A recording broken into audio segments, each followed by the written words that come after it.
Okay, good afternoon, everybody, and those of you watching this on the recording.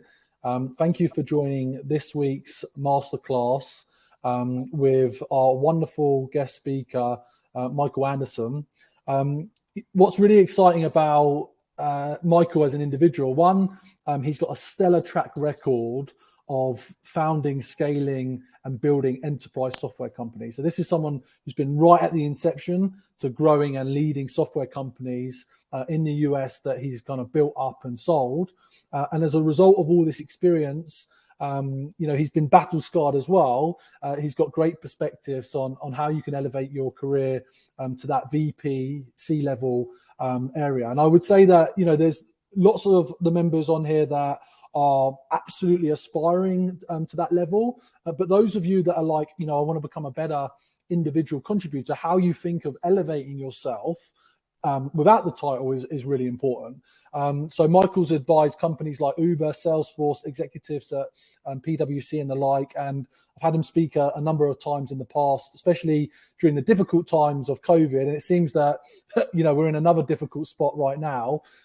So, interesting time to be linking up. Michael, I will hand over to you and I'll be in the background.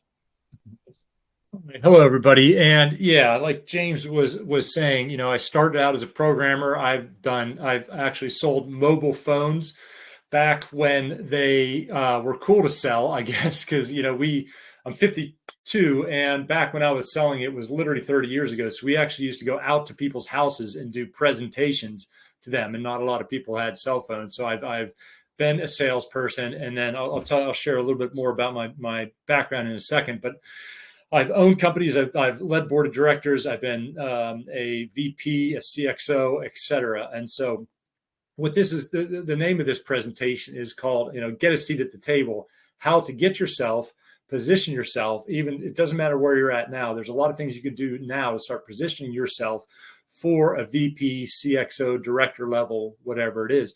Now, if you're on the call right now and on the presentation, what I want you to do is go into the chat and type in what your role is now, and then what your role could be in 1 to 5 years. So, if you're, and so I guess what's a realistic goal for yourself, so that you have an idea where you're going. So for example, if you just joined Vodafone and this is your first job, you're in 1 to 5 years, you're probably not going to be CEO, but you could see, hey, maybe there's a sales manager position. If you're a sales director, maybe it's VP of sales, et cetera. So just pop in the chat where you are now and where you want to go, so that I have an idea of who's on there, who's on here, and we can get an idea of where you're headed to. So as you type in that, I just wanted to share a little bit about what I put the goals out to be. Yeah, Rudy, that's great. You're going into a director level, super. And everybody else type it in there as well. That way we can be a little more personal. But I'm trying to manage all these screens here. Let me pop on here because I just want to get clear about what our objectives are as well. So our objectives are, first of all, to get you promoted. Let's be clear about this, and to succeed in that promotion. But what I really talk about, what this boils down to, how you are going to become strategic. Vashan, that's great. Commercial AE to an enterprise AE. So you're probably dealing with bigger clients, larger clients. You're probably dealing with larger, with people higher up in the organization. And that's what we're going to talk about here, is how to become strategic. And when I talk about becoming strategic, we're going to work on 5 different aspects of that. The first is mindset. If you know anything about me, which again, I'll tell you in a second, everything to me revolves around mindset. And then we're going to tell you how to relate strategically. So when you are talking to a global CEO or a regional director or a CFO, there are different ways you're going to relate to them. And we all know from sales, how you relate is how that they trust you, how they engage with you. So we're going to talk about relating strategically. We're going to tell you how to talk strategically. It sounds funny, but you have to be able to relate. You have to have those type of conversations strategically. I'm going to tell you how to think strategically. Thinking strategically is different than thinking tactically. And finally, acting strategically. How do you bring strategy into your everyday life, because until you've been in a strategic role, you're not used to doing things around that. So, my background is, like James said, I founded, scaled, and sold 3 enterprise software companies in California. I married a lovely British woman, so now I live here in England. I've been the president of a board of directors. I've been on multiple boards. I won Social Entrepreneur of the Year.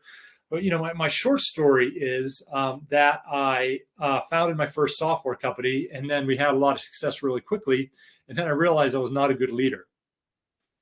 We were having success. I had a team, and they were looking to me for a lot of different things that I wasn't giving them. I was a good manager. I was a good business person. I understood the technology. I could sell a bit. I could market a bit. I had the skills, but I didn't have that mindset of a leader. I had a lot of imposter syndrome. I had a lot of self-doubt. We were having really great success on the outside. I mean, I was on the front page of the newspaper, et cetera. But I had this team looking to me for really strong leadership, for a purpose and a vision, to be motivated and inspired. And I understood what they were looking for, but I didn't know how to give them that. And then I have a long dramatic story about me going through a divorce, a lot of substance abuse. And I actually had a business partner, a key employee who I gave equity to. We got into a disagreement. He assaulted me. He hit me. Then I had to, the next day when he came in, I had an armed guard giving him his termination papers. We got into a nasty lawsuit that I spent hundreds of thousands of dollars on, and it sent me into a depression. And I figured, hey, I got to figure this thing out. I got to figure life out, and I got to figure this leadership thing up. Otherwise, I don't know where my life is going to end up. And so I ended up earning a master's degree, and get this, in spiritual psychology. When I say spiritual psychology, it's nothing to do with religion. It's a very compassionate view of psychology. And as going through those 2 years, I really learned what made me tick and what made other people tick. We learned 6 different psychoanalysis techniques, and it really helped me get to know who I was as a person. And when I started implementing what I learned there, both in my life and working with other people to really connect with them, my businesses, because at one time I owned 3 enterprise software companies, really started to thrive. We were on the Inc. 5000 list of fastest growing companies.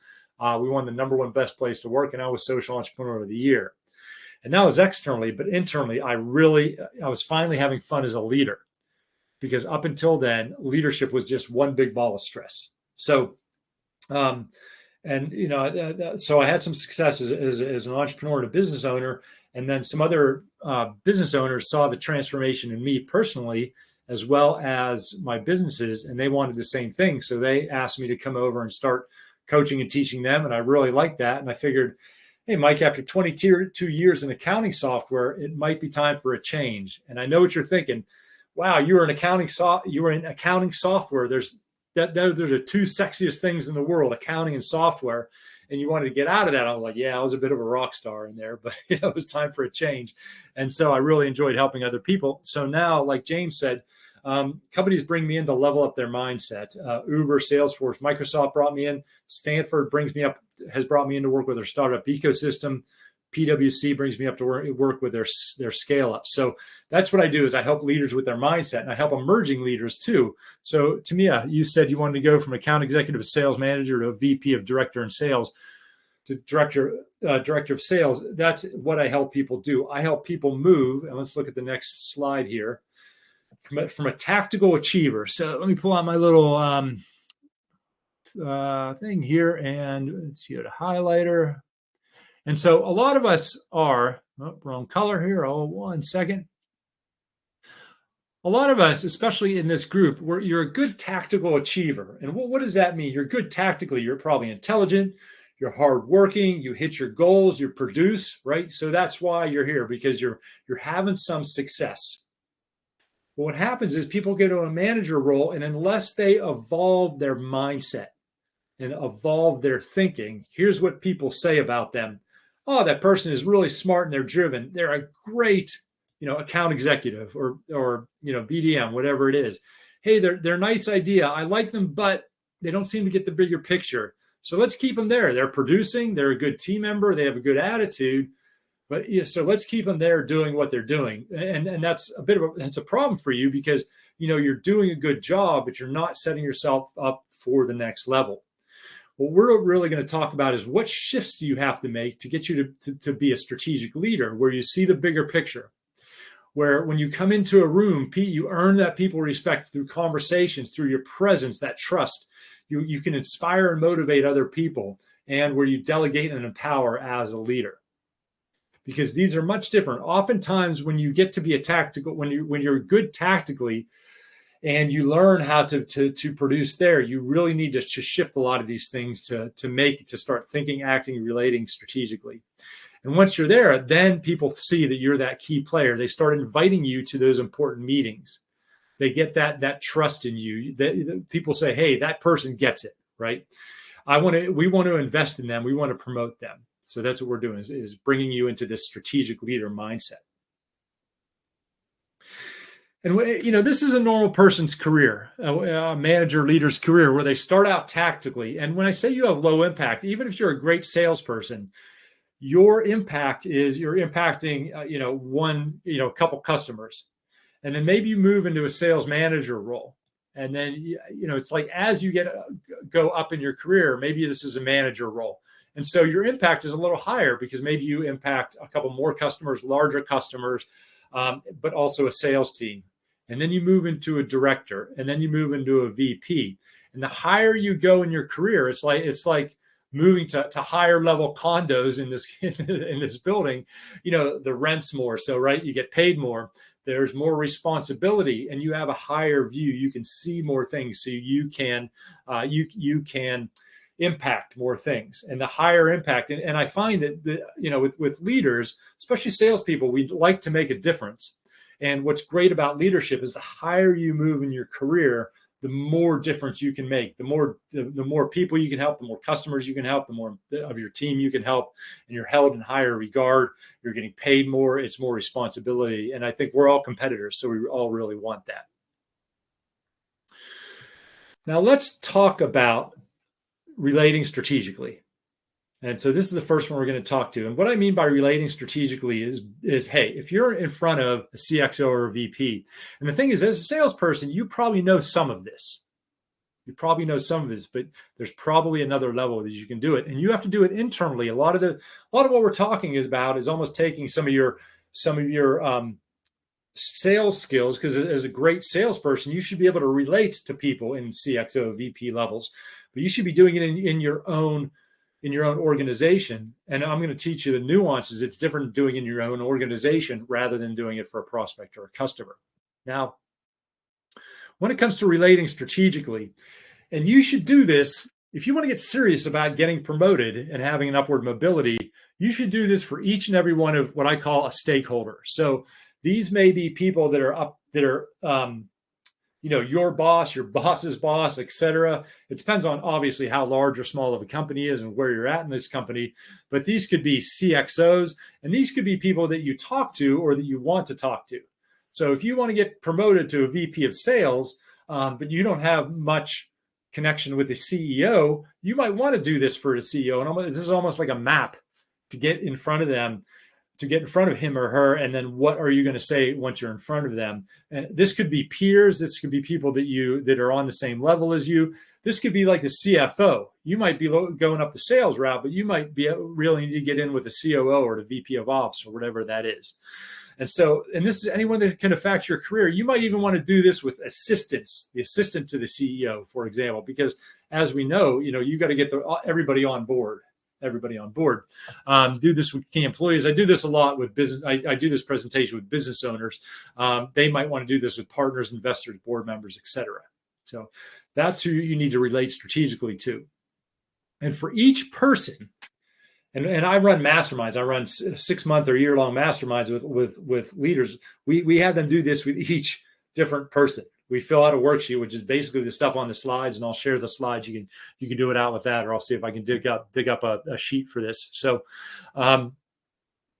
The first thing is you want to write is what's important to them and what are their objectives. I'm going to ask everybody that's on here live. I'm going to ask you a couple questions. So get ready to type if you feel like participating, because, and I'll tell you what, when you're on something like this, I'm asking you to participate not for my benefit, but for yours, because I have a neuroscience certificate. I've studied neuroscience from the standpoint of what I do in leadership. And the reason I make you participate is you pay attention a little more. And when you write something, then your mind is more engaged. And so if you are serious about getting promoted, I just want to encourage you to participate a little bit, because it's just going to keep you a bit more engaged. So for each person, you want to write down what's important to them and what are their objectives. And I'm going to give you a head start because, and we're going to go through the main people that you may deal with, because you may not totally know that. Okay, so now if you have to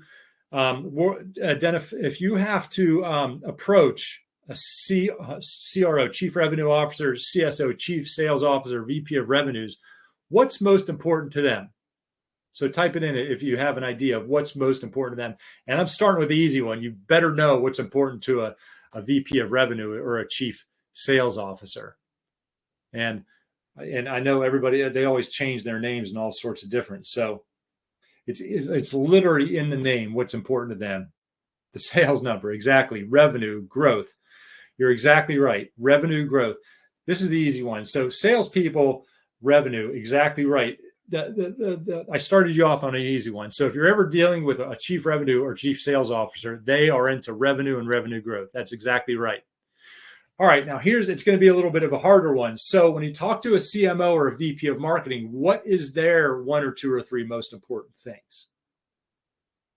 And there's going to be a wrong answer to this one, but I want you to have courage and type it in anyway. So what is it? So type in for a CMO, what is their most important things? Now this is the top level marketing person, not the mid-level marketing people. All right, James, you're not allowed to answer anymore. You already should get this. So, James, you're going to do this later. Brand awareness, Vishan, that's exactly right. CMOs, VP of Marketings, they're super into the brand. What are people saying about the brand? That's exactly right. So you want to talk to a CMO or VP of Marketing about the brand. Yeah, exactly, Vital. Brand growth. That's exactly right. There's something you don't want to hammer marketing people on, especially a high level. Retention of marketing costs. That's another good one, Rudy. Exactly, because everybody here has a budget. You always want to keep in mind these people have budgets. You don't want to talk to marketing people about your lead flow. I get salespeople, when they get in front of the marketing person, they're like, I'm going to tell them how we're not getting enough leads and the leads suck. Do not do that to a marketing person. Nothing will shut a marketing person off faster than that. They want to talk about the brand, how the brand's shaping. And then what you can provide to the CMO, to the marketing, is you can provide, we're going to talk about this later, is industry insights. Because you are talking face-to-face to the customer. So that's valuable to the CMO or VP of marketing. So you might say, oh, yeah, we're going to talk about how you get them to talk, et cetera. And they want to talk about the brand. And you can say, oh, well, this is something I've been hearing from customers. Customers are really interested in this. This has been coming up more and more in the last 3 to 6 months.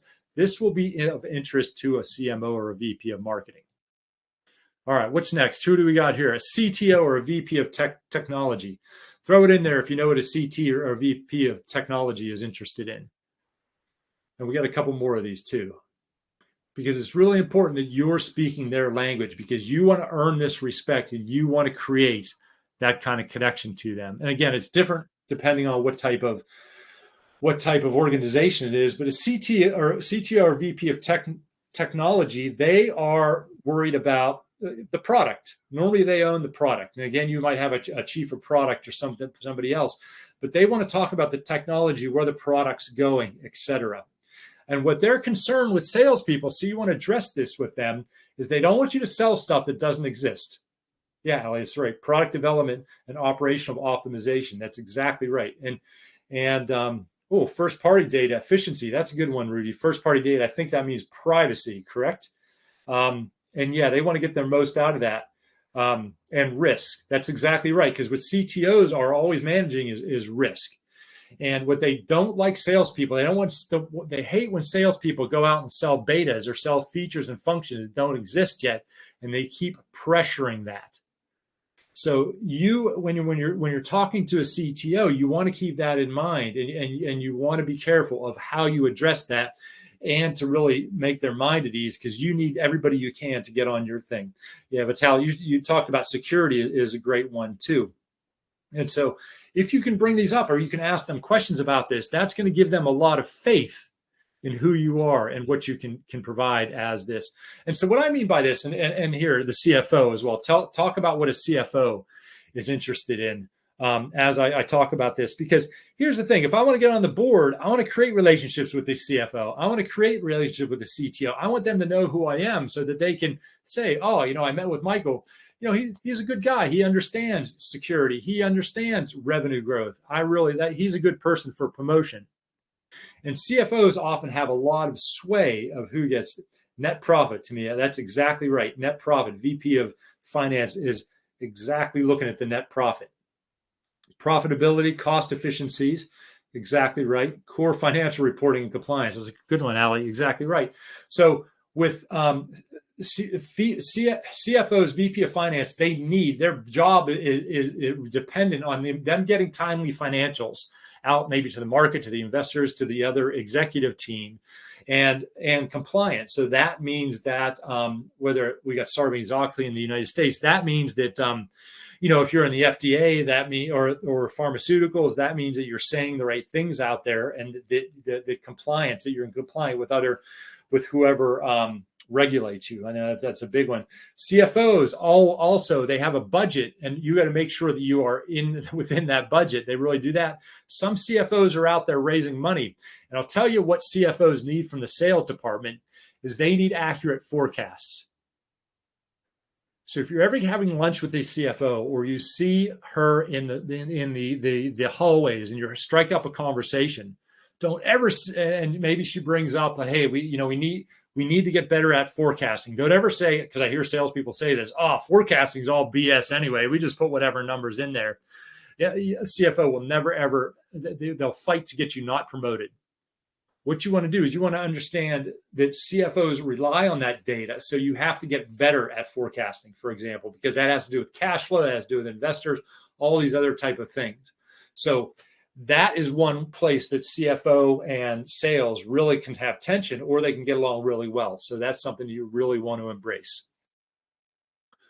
All right, COO, VP of Ops. Let's go right to, it depends on the organization, but often that's budget, often that's HR, often that's staffing, those type of things. And the last one is CEO. Type in what's important to a CEO when you're meeting with the CEO, because it's a little different. It's a little bit of everything else that we talked about, but there's a couple uniquenesses when meeting with a CEO, and we're going to talk about how to get this. And CEOs can be really fun when you approach them the right way, but also when you approach a CEO. And again, we're going to be giving you, I like to give strategies, I like to give tactics about how you can really relate to a CEO. All right, wait for everybody's chats to come in because we had some really good ones. Ali, it's growth and customer strategy, retention, go-to-market strategy. What's most important, Ali, what you just said is strategy. And you're right on all those, but what a CEO is going to have is a company-wide strategy. And if you don't know that strategy, you got to find out what that is really quickly. And the CEO is going to love to talk about that. They're going to love to talk, and they don't have a lot of people to talk about it. They don't have a lot of people that gets the strategy. Proof of results, vision, attractiveness to investors, all absolutely right. They want to have proof of the results, that you want to know their vision. You should say, hey, I have a question about your vision, or I really like the vision. Where does the vision fit there? If you can ask them, they'll be like, oh my gosh, I want to talk to you forever. They need to make their investors are a big thing. Attractiveness to investors, who the investors are. You really got to understand that. Very good. And so you need to orient yourself with every person. And then you want to find out, how do they get compensated and evaluated when the CFO goes in? And maybe these are CFO, maybe director of finance, maybe you're looking to get promoted by the VP of sales. How do they get compensated and evaluated? Of course, you don't, that might not be something you go out and ask them directly. But if you can figure out how that is, and we're going to talk about some ways you can do that, that's important to know. Because, for example, if a VP of sales who you're trying to get to promote you is promoted based on how well they sales forecast, which some of them are, then you need to know that. And then you're really good at sales forecasting. You can start coaching other people in sales forecasting. And all of a sudden, VP of sales is like, this person is awesome. I'm gonna do that.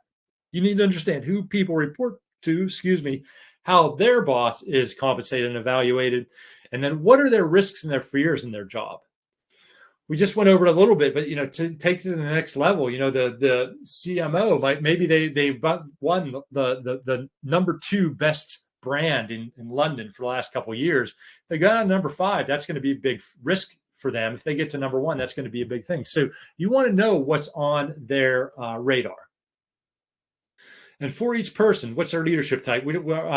So I have a leadership matrix, which is similar to DISC. We didn't do that, so we're not going to go through that. We don't have time today. You want to know what drives them. What drives them as a people? When have you seen them happy? What do they like to do? Do they really like to talk about their brand? Who do they gravitate towards? If there's 3 or 4 people that get together, they talk about football or something, then you know a little bit more about them, and you can get these. You can find out these. What upsets them. If you have a VP of finance that hates when people turn up late, right? Don't turn up late when you're going with the CFO. Shouldn't turn up late anyway, but I think you know what I mean. When have you seen them angry? Who do they dislike and why? It's about the person. You have to get to know who that person is. If you don't know this, ask. Now, this sounds simple, but if I was a CFO and there was a person 2 levels below me that was producing good sales results, and they said, hey, or maybe they were 1 level below, and maybe they were going to the VP of sales left, they were going to go for the VP or whatever, and potentially be on the board. Or maybe I know that they were just doing a really good job. They're working really hard. They're making good numbers. And they came up to me and they say, hey, Mike, I know you're a CFO, and I know I'm a bit younger than you and earlier in my career. And I know a little bit about being a CFO, but I don't know a lot about it. Could I buy you a coffee or buy you lunch and you tell me a little bit about your job so that I can help be a better teammate? Oh my God, if somebody said that, I would be like, you're awesome. I'm going to buy you lunch. I'm going to buy you a coffee. And then I really appreciate when people want to know how they can be a better teammate. And look, you're in sales, I'm in finance. Of course, I'm going to spend some time with you. So people are really open about all the stuff that we talked about. And, you could, in this meeting, you could really really ask, so as a CFO, how are you evaluated when the CEO and you meet? How does he know if you're doing a good job? You just asked him, what is his or her KPIs for their whole job? And yeah, I would ask you, and you could say, if you don't want to tell me, I don't want to pry. You can be smart, but as salespeople, I figure you should have that ability to ask those questions. So, you're all on the same team, right? It's okay to ask some of these questions. And again, use your intuition when and where you should. All right, good. Oh, I got so much good stuff for you. I got to hurry up, make sure we get through it. All right, mindset. I love talking about mindset. And so people are attracted to people with confidence. And, I always say this and English people are like, oh, I don't want to be arrogant. You don't understand. There's arrogance and then there's shyness. But there's this beautiful place in the middle called confidence. And I think, we're sales confidence, James Ski. What I love about James is he's confident, but he's humble. Because a lot of times we get confidence mixed up. Confidence is confidence, actually, because what people are drawn to, you get loyalty, respect, and inspiration when you're a confident leader. That doesn't mean you know everything. Humble. Yes, Allie, I think that's what you meant. Humble didn't. If not, it's a good new word. Yes, and what that means is that confidence isn't that you know a lot. Confidence is having faith in yourself. There's a quietness about confidence. When people are confident, they don't have to talk about themselves. They don't have to do all these different things. They have a good sense of who they are. And that's really what you need, is that sense of who you are, of what you can do and can't do, or what you can do with hard work. So that's what people are really attracted to, and that's what they're looking for there. And with that confidence comes a healthy authenticity, a healthy vulnerability, and a healthy humbleness. And when I say healthy humbleness, it's okay to be confident. It's okay to believe in yourself. That's a healthy humbleness and a healthy authenticity and vulnerability. It's okay not to know things, Again, like if you're a CFO, if there's a CFO and you don't know a lot about finance, what a CFO does, you go ask them, and from a real humble place of like, hey, I'd love to learn from you. So your mindset. So say you meet with the CFO one-on-one, what do you do? And this is good rules when you talk about people that are 1 or 2 or 3 or more levels above you. I'm going to teach you how to do that. Well, make sure you're strong in your beliefs. So I teach a lot about the psychology of confidence, the psychology of overcoming imposter syndrome, the psychology of having this inner confidence and self-esteem. So this, again, that's for another presentation. But when you're face to face, first of all, you want to let them talk. So, because you want to let them talk. So your job is to get them to talk. And you do that by asking open-ended questions. And again, you people, your salespeople, hopefully you know how to do that. But tell me about being a CFO. How'd you get into it? But dig into it. If they say, "Oh, when I do a CFO, I have to really do our financial reports." Like, financial reports, I know what a financial report is, but can you tell me more about them? Ask these curious questions. Dig in. Understand really what they are. What are your biggest problems with the financial reports? Who do you send those to? So really dig in and take curiosity and ask them. When you're done, you could say, hey, I know you're a CFO. I'm just a salesperson, but how can I help you? Or if you're like, hey, maybe you just made it onto the board, right? Maybe you just made it to the VP of sales. You have this one-on-one with the VP of finance, your VP of sales or VP of finance. You could say, hey, I want to be a great teammate to you. How can I help you? How can I be a great teammate on this board with you? Of course, they're going to say, get your sales forecast in, make sure your budget's, and listen to them and really understand. And, if you want to endear them to you, ask what advice they have for you. Say, hey, I'm a bit new to this role. It's my first VP of sales. What can you do? How can I be a great VP of sales? What advice do you have? Because then you're going to be their person. They give you advice. You can even ask them to mentor you. If you want to get them on your side, have them mentor you. Say, hey, can we talk every 2 months? You can tell me what I'm doing right, what I'm doing wrong. And if you want them to really pull for you, that's how you do it.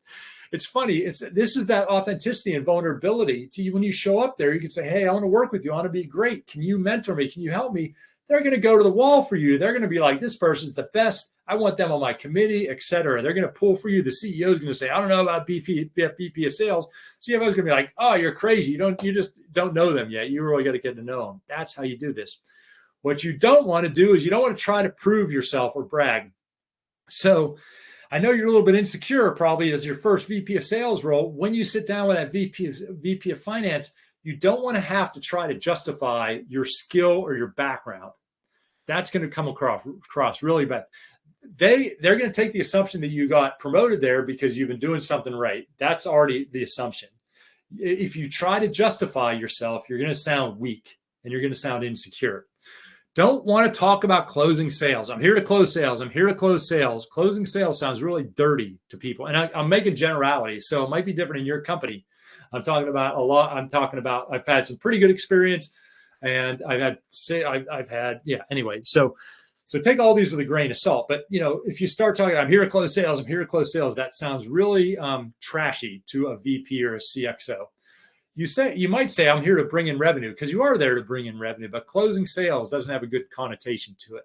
But you don't want to keep hammering, I'm here to bring in revenue. They know that, talk to them on their level. Don't act like you know more than they do, especially about their area. That's the humbleness. So, ask questions. Don't complain or gossip or talk negatively about others. There's nothing more than a huge turnoff than when I'm with anybody, especially somebody a bit younger, and because I think sometimes our insecurity wants us to tell secrets about other people so that we'll be like accepted. But if they start doing that, if people start doing that in general, I mean, it's one thing when I have a relationship with them, but you should never be that negative or complain or gossipy, but especially when people do it. When I just met them, I'm like, I'm never telling this person anything. So be very cautious about your languaging. What you can add to that person. So if you are in this one-on-one, you can extrapolate these when I'm talking to other parts. You want to ask insightful questions. We just talked about that. And you can talk about, oh yeah, And maybe the CEO says, hey, yeah, we want to get more into selling into pharma. You can say, oh yeah, my previous company was in pharma, or oh, we've had some good success in pharma because I helped on this deal and this deal. So, don't think you can't talk about yourself at all, but you want to mention it sort of casually, not bragging, throw it out there. People are smart, so you don't have to hammer home this. I call it like laying seeds. So you lay the seed out here, and then they're going to think about it tomorrow or whatever, that type of thing. You don't have to close every deal on the first meeting. Give feedback on the market customers. Again, we talked about this. Your benefit is you're out there talking to customers more than the CEO, more than the VP of Ops, more than the CTO. You can say, yeah, I understand we want to go more into mobile, but I'll tell you what prospects are saying. Our UI does not cut it. And I'm sorry to say that, but that's what the last 3 prospects that they have said that. So it's okay if you are close. So give that. That's a value you can bring. And again, oh, this is the same one down there, but yeah. So that's what you can add in these. So, and what do I look for when it's similar. I think I just went over all this, but if I sat down with somebody, and this is where the authenticity and vulnerability come from, and I mentioned something that's like a technical term that they might not have, and they're like, oh, I don't understand what that means. Can you explain? I'm like, hey, I really appreciate that they said that instead of trying to bluff it. People that want to learn, people that want to grow, and they're okay with, they're secure in the fact that they're a high performer in a new area. I love people like that, and I will spend time mentoring them. I will spend time, getting them up to speed. And so, just be that person that's there to suck. And you want to do that with confidence. Don't want to do it for a needy place, but you know what? You really want to do it with the right energy. And sometimes it can take time to figure out what that balance is. Okay, so we talked about relating strategically, and that was a bigger one. So now we're going to talk about how to think strategically. So this is a simple one. You should have a couple. So you probably listen to sales podcasts. And you probably listen to, have sales publication. James probably puts out some good stuff. You're going to these masterclasses. For your industry, though, you should spend at least an hour or two a month, if not a week, just looking at publications for your industry and your niche, whatever you guys say over here. And so, you should, subscribe to 1 or 2 or 3 things, and just because you want to see what the trends are, what the buzzwords are, etc. Be careful, because sometimes when salespeople know a buzzword but don't use it in the right context, that can really be a turnoff. So make sure you really have a good knowledge of this. And again, if you do hear a buzzword, you don't get it, next time you see the CTO, you can say, hey, I know so-and-so is big in our industry. Do you have a minute just to fill me in on how what that exactly is? I don't really understand what it is. Man, that's going to create tight relationships. And, maybe a podcast, instead of just learning about sales, you want to learn more about your industry, because that's really important. And then for each department, so we talked about for each individual person, and you just want to do the same thing for each department. What's marketing's target and goals? How do they fit into the company strategy? You want to understand the company strategy, right? You want to get clear on that. And then you want to understand, normally each department in your organization will add to that strategy to get to the strategic goals. So what is that thing? Some people mention risks. You want to understand what risks are in each department, because that department heads is going to be looking out for those risks. And we're going to talk more about that. And it's important to know that for the next thing. Okay, so that's thinking strategically, and a lot of these have crossover. Now we're going to talk about talking strategically. So preparation. So say you're invited to your first board meeting, you got a lot to prepare.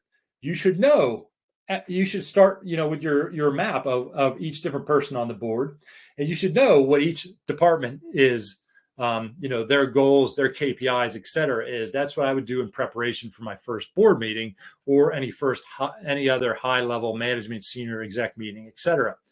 Now, when you talk, this is more for technical people. I work a lot with technical leaders. The less words you use, the better. Now, when sometimes I'll be running a board meeting or something, and then, we got all this stuff we're going on, and I'll ask a question to somebody. I'll be like, how long does it take to implement that? And it's some technical person, and they give me like this 8-minute long answer. I'm like, Jesus effing Christ. Like, just, you can tell me like 4 weeks or 4 months. That's what I'm looking for. And then you lose the whole flow of things. And so you got to be careful, because what can happen in younger people that are less experienced, they get asked a question and they don't want to answer wrong. So they tell them the answer, but then they give them all the, well, it could be 4 weeks if this happens or this happens or this happens, but it could be 4 months if this happens, if this happens. I'm like, look, I'm in the middle of a thought. I need you to just give me something confidently and quickly. I understand, we got to take risk as leaders. We have to make decisions here very quickly and sort of throw stuff out. So the less words you use, the better. So as a salesperson, and some salespeople really love to talk. You're very extroverted. You got to be careful because you don't want to be that person in the board meeting that the CEO doesn't want to talk because then they take over and talk for like 3 or 4 minutes. That's going to be a problem in your career. So you have to really get good at being succinct. You got to anticipate questions. Literally, if you're going there, I would write down what questions are going to be asked to you. Most board meetings have an agenda. What would they ask you? How can you participate? What's going to be brought up? Practice your answers. Be strong, be confident, be to the point. Collect and even write out your thoughts. Focus on linking to strategies, initiatives, risks, overall cost. CEOs and the people on the board, everything is linked to a strategy, an initiative, a risk, or a cost, or an opportunity. So so if they're asking, you could say, well, I know our strategy is this. That's why I was thinking of this. People are like, all right, the person's got it going on. And summarize. People can ask questions. Look, if I'm the president of the board, you give a 4 weeks. I'm like, well, 4 weeks. Are you sure? What's your budget going to be? They'll ask questions. It's okay to get more questions. And then also think about what the questions can be, anticipate what the further questions can be. So prepare yourself. In your first board meeting, you should know what you're going to say and what other people are going to say. Yeah, answer your questions. If somebody's like, do you feel confident in this? Just give it. I love when people answer yes, no questions with a yes or a no. That's awesome. Hey, can you do this? Yes. Do you have the resources you need? No. No, you might need a little more, right? I need 40 grand more or something like that. Don't think you have to answer a yes or no question with an essay. Questions are the language of strategy. Now, I want you to get used to this. These are great questions to ask. So what is success? Hey, we're talking about a project, and you might say, because I'll tell you, if you're in a high-level meeting and you ask one amazing question, and that's all you do, is people are going to be like, wow, that person is awesome. That person is strategic. So we might be talking about a project, and you might say, well, what does success look like? How do we know if this is a successful project? That's a great question. What question are we trying to answer? When people start going back and forth, normally they don't have the right question. It's like, hey, everybody, I'm confused. What question are we trying to answer right now? Is this a staffing issue? Is this a budget question? Let's just take a second there. And again, you take some confidence. You got to sort of understand what's going on. But these questions are really they're great questions that I like to bring up because these are strategic questions. If it failed, why would it have failed? I had a coach one time, and he was the chairman of Burger King board of directors. And he was a CEO, I think, before that. And he said, hey, if you have a big project you're doing, and let's say you're at the start of the project, let's pretend it's at the end of the project and the project failed. Why did it fail? And that's a great question for you to ask, because then it'll tell you what you really have to have your eyes on. So all these questions are little arrows in your quiver of what you can bring out. Is this in line with our overall strategy? Sometimes people will be going on and on. You'll be like, is this in line with our overall strategy? Oh, it's not. Well, we shouldn't even do that. Okay. Who or what else does this affect? The higher up you get, the more you got to make sure different departments are on board. And so this is a great question to ask. So does this affect production? Does this affect somebody else? Does the time and money justify the gain? And, and again, anything with risk, those type of things. So these are great questions for you to have and to really have in your arsenal. All right. Well, I feel like I'm throwing a lot at you. Hopefully this is good. Just type in the chat. Are we on the right track or not? Just to make sure you're all still there and my internet didn't go down or something. So just let me know. And we're going to go to acting strategically. So, all right. And we're going to talk about Stephen Covey's 4 quadrants. And this is from the Stephen Covey's 7 Habits of Highly Effective People, an amazing book out there. And good, we get a couple of yeses out there. Good, all good. Okay, good. Just like to know. Thanks everybody for positive comments. So what this is, and I'm going to teach you how to be more strategic, because we talked a lot about how to relate, how to get promoted, how to make it once you're there. Now, Stephen Covey says any of your tasks can fall into 4 areas. And a task can be non-important or important, or a task can be urgent or non-urgent. Now, the thing is, okay, now we have like non-important tasks, like, what do you want for lunch? What do you want your color of your chair to be in your office? Maybe, you have to, there's a lot of non-important tasks out there. So obviously we want to be aware of when we're doing this. But what studies have found out is that we end up spending all of our time here in the urgent column. And of course, urgent, important things come up with customers, with prospects, with other employees. Hey, this needs to be done now. This needs to be done now. And we get dragged into the urgent, non-important thing. What do you want for lunch today? Right? These different types of things. And that's all good. That's how life is. But here is the strategic. Here is the strategic area. Stuff that is important, but non-urgent, that you need to that you need to invest your time in. And this might be developing strategic partnerships. This might be, creating a new job role, a different type of marketing type things that you need to be self-directed on. And they find out that great leaders force themselves, find time to spend in this. And so I'm going to give you a really great tactical thing to do. And I call it the power hour. And if you're not strategic, right, if you're not in a leadership role, you might want to do this once per month.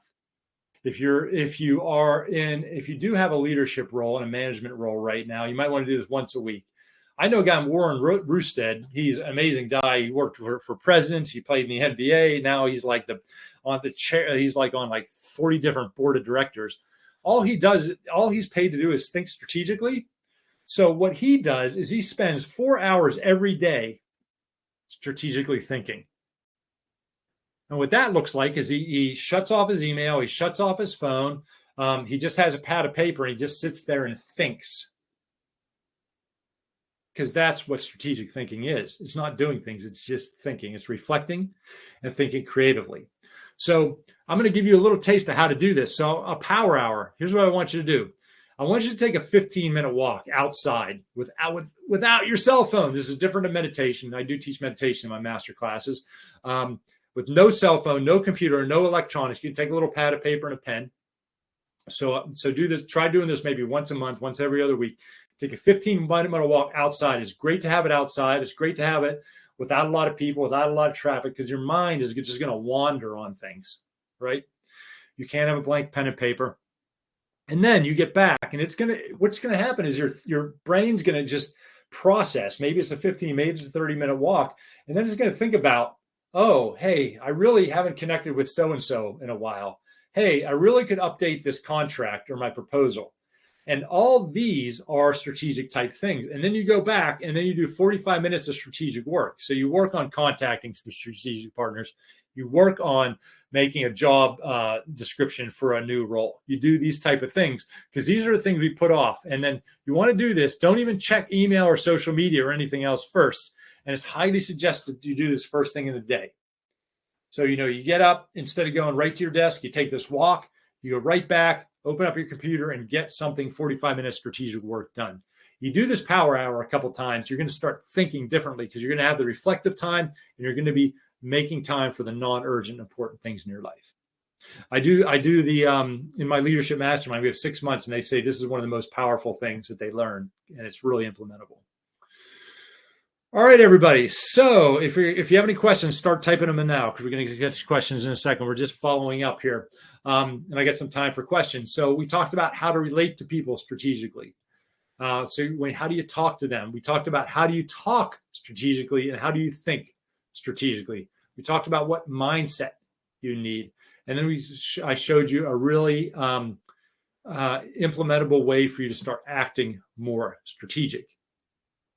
So our goals today were to gain some insight on how to get promoted, to succeed once you've been promoted, and to become strategic. So hopefully we achieved that. Hopefully you got some more tools and skills and mindset shifts to be able to do that. For me, here, I'm sure you can find me. My name is Michael, but I go by R. Michael Anderson, so I'm Googleable. And so my new book is coming out in January. It's called Leadership Mindset 2.0. James is probably real good about sending things around, but I'm just going to turn off my sharing things because I want to see everybody again.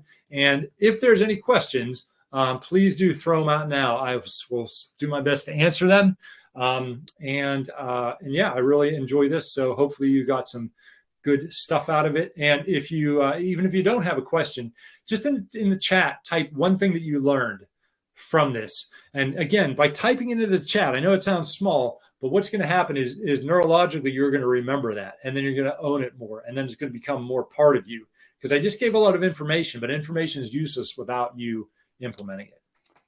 Michael, super valuable.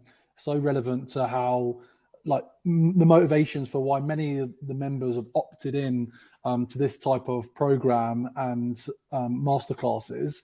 I'm just curious, one of the things that we do as part of the Sales Confidence membership is we systematically match up members with potential mentors in the marketplace. So typically people that are like 3-5 years ahead of them in their career or already doing what they're doing.